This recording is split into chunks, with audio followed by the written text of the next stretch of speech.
Hey folks, it's Mike here. Basically, it's been a while since I've done my last video, or been a week or so, and excuse me, still suffering. I've been trying to figure out what it is I want to say recently, because there's been a lot of stuff going on in the gaming news, but it's all pretty much been the same thing. X company screwed Y company over. People are angry. People are always angry. I can hear the truck. But I wanted to say something rather different, and I thought today I can come out and start talking and discussing certain things. And one thing I want to discuss and talk about, in a sense, is basically something that happened in the news recently. And this is because I'm someone who's worked in the security industry. I have an SIA license, and it's kind of an industry that's become oversaturated over time because of the way that the local authority have kind of written into certain contracts now that they have to have security staff everywhere. So the pay has kind of dropped dramatically, because it used to be something where you used to have very highly skilled workers to do the job. Now it's everyone and their mum can actually obtain a license as long as they follow like 5 simple guidelines, in a sense. But something happened in the news recently where a staff member at a local co-op, I believe it was outside of London, decided to detain a 15-year-old child, and he is a minor, who tried to thief from the store. Now, on the one side, you can sit there and say, yeah, that was the right thing to do because he's a thief, fuck him. But then there's on the other side where you look at it and think, okay, you've just had someone assault another human being, pin him down, call the police, and then he was fired for it. He was luckily, he didn't get arrested for this, because it's something that I know, as someone who had worked in retail previously, it's something that they've kind of pressure you to do, but you shouldn't do it. I remember there was a thing called shrinkage in supermarkets. I used to work for a local supermarket in retail. I was in the trainee manager position. And one of the things that they wanted you to do was keep an eye out for thieves, and if you see a thief, then you call security, and security is supposed to detain them. But once I got my security license, I realized actually that's not the case. There's a kind of a blurred line. Now, there's something that this gentleman used called citizen's arrest, where he arrested this child. He detained this young man until the police got there by sitting on him, blocking away up his air pipe, sitting on his arms again, he's blocking the flow of blood flow to his arms, and putting a lot of immense pressure on his chest before the police got there. Now, if this minor's family wanted to, they could have sued the store and the gentleman under public liability, because this guy has basically not only assaulted their son, he's forced this young man onto the floor, and he could have caused irreparable damage. Now, why I'm saying this, and again, a lot of people are going to be kind of angry about my opinion on this, it's that the general public are not trained to detain people in the manner that security personnel are.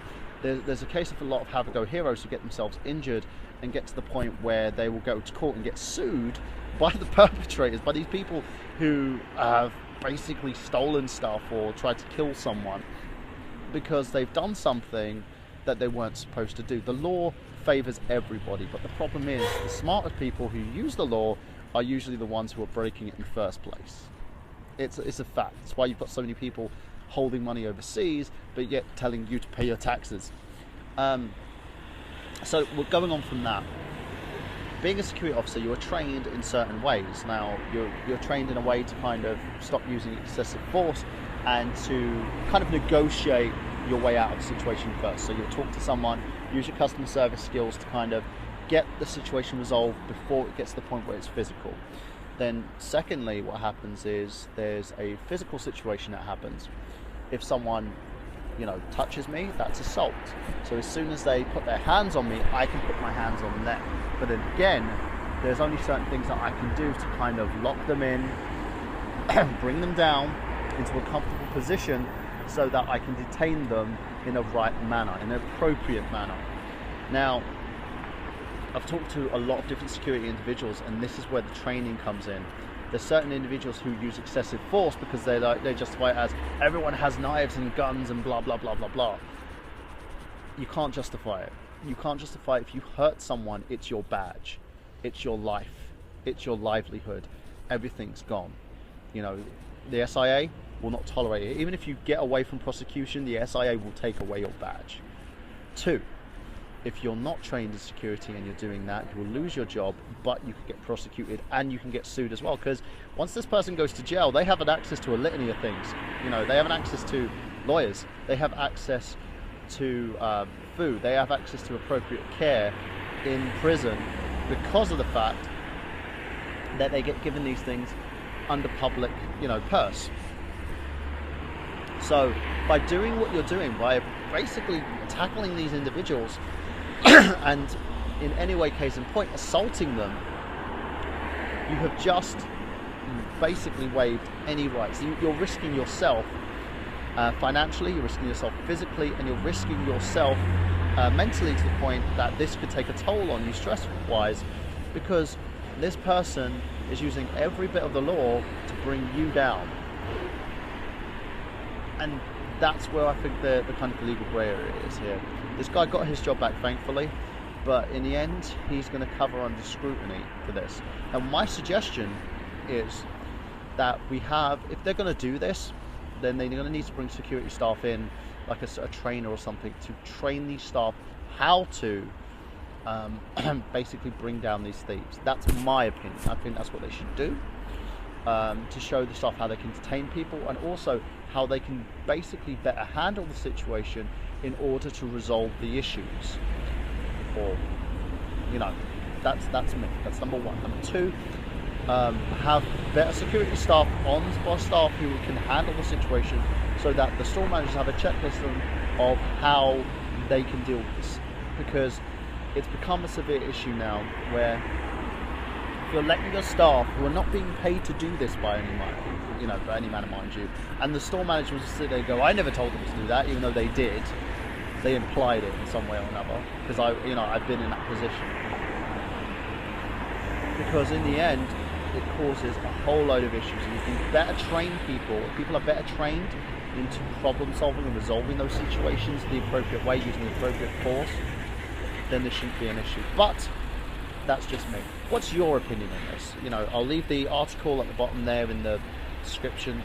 You guys can basically leave your opinions below. Tell me how you would handle it. Tell me how you best handle it in your country, because I know I've got a few friends from America who kind of do things in a different way than we do in the UK. So I want to hear about that, because we have the Human Rights Act. So that's kind of, we have like about 5 different laws and rules that clash between this whole citizen's arrest thing. So I want to know exactly what you think, what your opinion is, and leave it at the bottom there. And I should be back with another video probably in a couple of days, because Inafune did an interview recently, so more concept stuff. So yeah, there you go. Thank you very much. Have a great day. I love you. Bye bye. See you later. Bye bye. All that stuff. Bye.